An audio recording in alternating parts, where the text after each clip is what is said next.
जय Bhim friend, my name is Sandeep and you are watching Ambedkarite observation. ना किसी को चिढ़ाना, ना नफरत बढ़ाना, मिशन है हमारा सिर्फ इंसानियत फैलाना। दोस्तों, आज का हमारा टॉपिक है मनुस्मृति दहन दिवस should be the festival of Ambedkarite. Manusmriti दहन दिवस अम्बेडकरवादियों का त्यौहार होना चाहिए। दोस्तों, ये बात मैं आपको क्यों बता रहा हूँ, क्योंकि यूट्यूब के माध्यम से मनुस्मृति को इस्टेब्लिश करने की कोशिश हो रही है, फेसबुक के माध्यम से मनुस्मृति को रीस्टेब्लिश करने की कोशिश हो रही है। इतना ही नहीं, बल्कि गूगल पर अलग अलग वेबसाइट बनाकर ब्लॉग्स लिखकर ये कोशिश की जा रही है कि मनुस्मृति भारतीय संविधान से भी कैसे सुपीरियर है, मनुस्मृति हमारे देश में कितनी महान है, यह बताने की कोशिश की जा रही है। साथ ही साथ डॉक्टर बाबा साहेब अम्बेडकर को चुनौती दी जा रही है, बाबा साहेब अम्बेडकर जी के विचारों को चुनौती दी जा रही है। इसलिए दोस्तों, मैं आपको अपील करना चाहता हूं कि मनुस्मृति दहन दिवस को आपको फेस्टिवल की तरह मनाना चाहिए, त्यौहार की तरह उसको मनाना चाहिए, क्योंकि ये लोग चाहते हैं कि मनुस्मृति बहुत महान है, ये हम सिद्ध कर दे। और बाबा साहेब अम्बेडकर की गलती थी, उन्होंने मैक्स मुलर की गलत ट्रांसलेशन को पढ़ा था, इसलिए मनुस्मृति को जलाया था।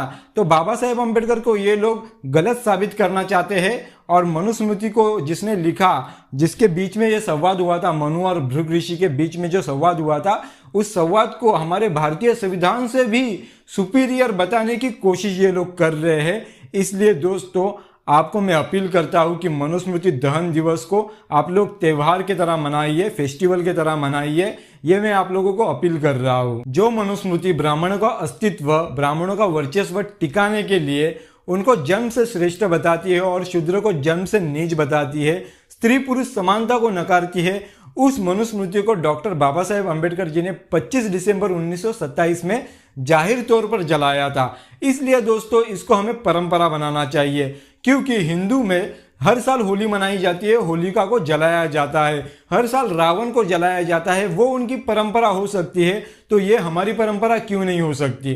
तो दोस्तों, हमें इस परंपरा को आगे लेके जाने में कोई दिक्कत नहीं है, क्योंकि अलग अलग धर्मों के लोग अलग अलग परंपराओं को आगे लेकर जा रहे हैं। और अम्बेडकरवादियों की ये परंपरा होनी चाहिए, जिस मनुस्मृति को ये लोग इस्टेब्लिश करने की कोशिश कर रहे हैं, जिस मनुस्मृति को ये लोग महान बताने की कोशिश कर रहे हैं, उस मनुस्मृति को चुनौती देने का काम डॉक्टर बाबा साहेब अम्बेडकर जी ने 25 दिसंबर 1927 में किया था। और आज के दौर में ये काम हमें करना है। सनातनी हिंदू आपको बार बार ये बताने की कोशिश करते हैं कि डॉक्टर बाबा साहेब अम्बेडकर जी ने मैक्स मुलर की रॉन्ग ट्रांसलेशन पढ़ी थी, इसलिए बाबा साहेब अम्बेडकर मनुस्मृति को ठीक से समझ नहीं पाए।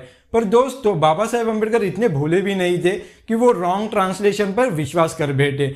बाबा साहेब अम्बेडकर ने कई हजार किताब पढ़ी थी अलग अलग धर्मों की, उसके बावजूद ये लोग कहते हैं कि बाबा साहेब अम्बेडकर ने तो मैक्स मुलर की रॉन्ग ट्रांसलेशन पढ़ी थी। मैक्स मुलर कौन था? तो मैक्स मुलर एक जर्मन फिलोसोफर था। उसे संस्कृत किसने सिखाई? तो बेशक भारत में ब्राह्मणों ने संस्कृत पर अधिकार जमाए बैठा है, तो किसी ब्राह्मण ने ही उनको संस्कृत सिखाई होगी। जब मैक्स मुलर मनुस्मृति का गलत ट्रांसलेशन कर रहा था, तो भारत के ब्राह्मण क्या कर रहे थे? यह सवाल मैं उनसे पूछना चाहता हूं। भारत के ब्राह्मण मैक्स मुलर की मदद कर रहे थे मनुस्मृति को ट्रांसलेट जर्मन और इंग्लिश में करने के लिए। तो जिस देश में मनुस्मृति को मैक्स मुलर ने गलत तरीके से ट्रांसलेट किया, यह कहना गलत है, बल्कि भारत के ब्राह्मणों ने गलत तरीके से मैक्स मुलर को ट्रांसलेशन बताया, यह कहना उचित होगा। जर्मनी में जब संस्कृत पढ़ाई जाती है, तो ये लोग बड़े प्राउड महसूस करते हैं, बड़े खुश एंड प्रफुल्लित हो उठते हैं। पर उसी जर्मनी से जब कोई फिलोसोफर आता है और इनके मनुस्मृति का ट्रांसलेशन जर्मन एंड इंग्लिश में करता है, तो इनके पेट में दर्द होने लगता है। क्यों दर्द होने लगता है?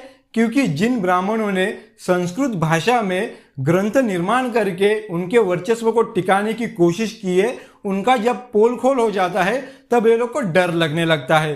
फिर ये लोग कहते हैं कि नहीं नहीं, वो लोग ने तो गलत ट्रांसलेशन किया है। और सही ट्रांसलेशन किसका होता है? तो जो ये लोग किताबें लिखते हैं वो सही ट्रांसलेशन होता है। यूट्यूब पर जो ये लोग वीडियो बनाते हैं वो मनुस्मृति की सही बातें होती है। जो इनके वेबसाइट पर लिखा होता है, जो ये लोग ब्लॉग्स बनाते हैं, उसमें मनुस्मृति की सही बातें होती है।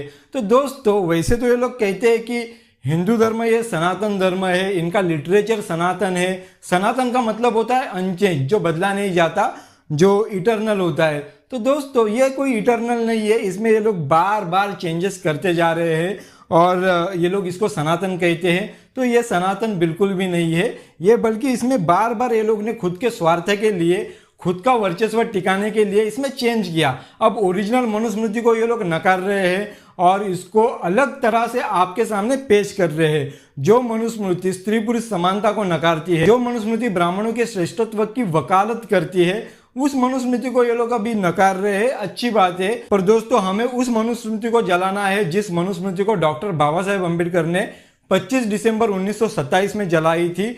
जो मनुस्मृति स्त्री पुरुष समानता को विरोध करती थी, ब्राह्मणों को श्रेष्ठ और शूद्रों को नीच बताती थी, उस मनुस्मृति को हमें प्रतीकात्मक रूप से जलाना है, हर साल जलाना है और इसे हमें त्योहार की तरह इसको मनाना है, इसे एज अ फेस्टिवल हमको लेना है।